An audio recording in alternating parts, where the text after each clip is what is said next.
Hey, it's been about 6 months since I did one of these, so sorry it's been so long in between, but I promise I'm going to be putting out a few more. I did say that I was going to record this whole journey, and I still plan to do that, so 3 more of these episodes at least are coming your way. But in the meantime, I wanted to give some updates. I've been really busy in the last 6 months with both client work and this project, so I've missed a couple of deadlines. The big one was my original timeline of shooting this film this winter, which was always going to be very ambitious, but it helped light a fire and give me something to aim for. The new goal is to shoot this next winter, so that's going to give me the rest of this year to keep developing this and mainly to go out and get fundraising so that we can start attaching talent and crew. So, updates. Mainly, I've been working on the script, which has undergone a huge transformation. One of the main characters, Merrick, who was the best friend of the main character Anuj, who kind of got them into trouble, I changed his sex to a girl, and now Merrick has become Maya. Making her a female on its own didn't really do anything, but in my mind, I started to think less of modeling the character of Merrick on kind of my worst impulses and some of the aspects of not only myself but my friends that kind of led us to drugs and kind of this negative view of all of that. So where Merrick was this kind of wild child, wild card maverick who wanted to get in trouble and kind of, I always thought he had a death wish. Maya is a free soul with a troubled past. And she's living in her alcoholic father's garage. Her mother died a long time ago. And so some of those plot beats are the same. Merrick's mother had died a long time ago, but the way that each have reacted to that is very different, and their relationship to Anuj is very different. And so that's been really interesting to write, to have that female voice in my head. I had a lot of close girlfriends growing up, and so it's allowed me to really bring out some of their best aspects, but think, why would this person do drugs, and why would they have these goals? Why would they want to head off in this direction? And that's made for a deeper, more rich character. Aside from Maya, the biggest change I made in the script was the drug itself. I completely reworked the drug.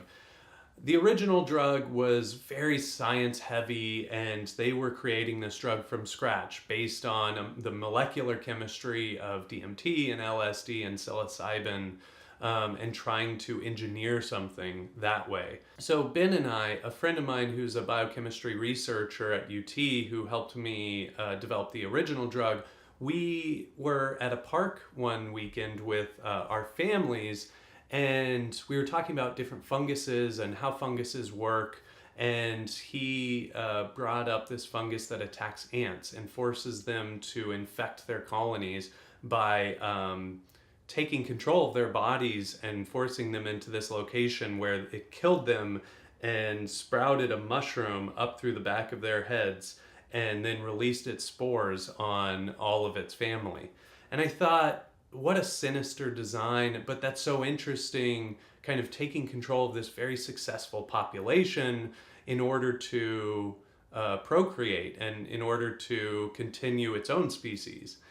And I thought it would be really interesting to have that kind of dual purpose if it worked its way up through the species, trying to get to humans where it would have its biggest psychoactive impact. It allows me to ask the question, what is the purpose of this drug? Is the purpose for us, the people whose minds are being expanded, these doors are being opened, in this case, literally, or is that all just a big trick? It's kind of this red cape for humanity. We're charging into this thing thinking that it's opening this doorway where really it's going to use us to expand its own life cycle. And that's really what this movie is about. Why do we do drugs, and what do they do to us? Is the main takeaway for us, the users, or for the drug itself? Do we have a symbiotic relationship or a parasitic relationship with drugs? And so that's been really interesting, and it's given the entire film, but especially the second act and then into the third act climax, really a driving force, and it's taken the drug from this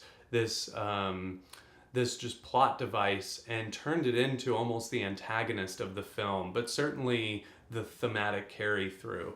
And so a lot of the plot devices also carry the thematic arguments that I've been wanting to have, and I've been really looking for that device, a way to create with every change in the plot and everything that happens and every twist and turn, to be able to say something about why we use drugs and what they do to us as well.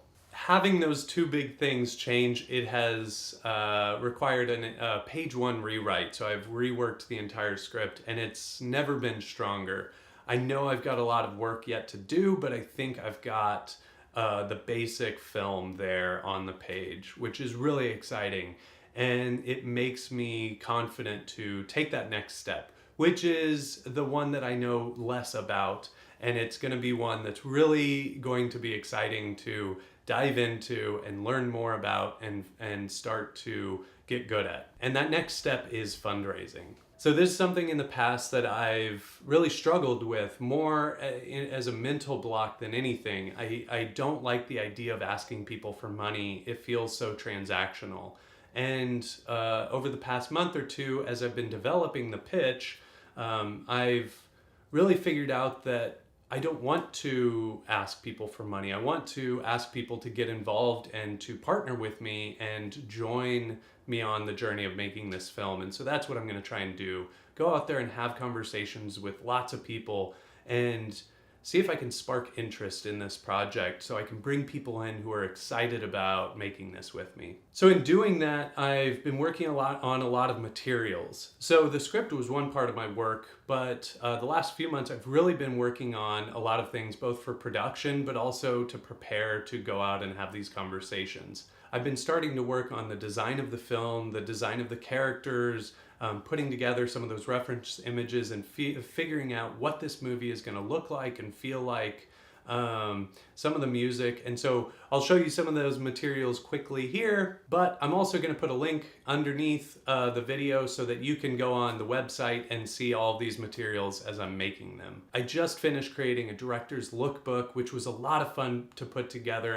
and that should capture the tone and the look and feel of this movie and really get to the heart of not only the characters, but also the drug itself. What does that look and feel like?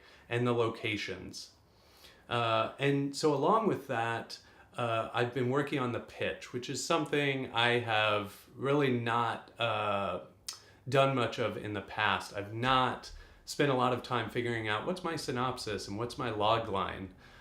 So I've got those now, and I'll keep working on them, but I think I finally figured out kind of the purpose of creating those. And it's been really interesting trying to distill my film down into one line. And if you're interested, I'll give you the log line now. The film is about an ambitious, drug-addicted chemistry student who's forced to choose between his own future and his best friend's life when a strange new psychedelic drug threatens their grip on reality. That was surprisingly hard to come up with. I had like 8 different options, and it felt like every word was never quite right. So I'm feeling good about that version. The pitch itself, I'll be talking about more in the next 2 episodes of the vlog, so those will be coming out soon. I've already recorded them, but hopefully with that I will be ready to go out and start having those conversations. So that's the next step. So I will keep you updated as I start to talk to people and send out those emails and sit down for coffees. So thanks so much for watching. Keep a lookout for the next one on the pitch, and I'll see you soon.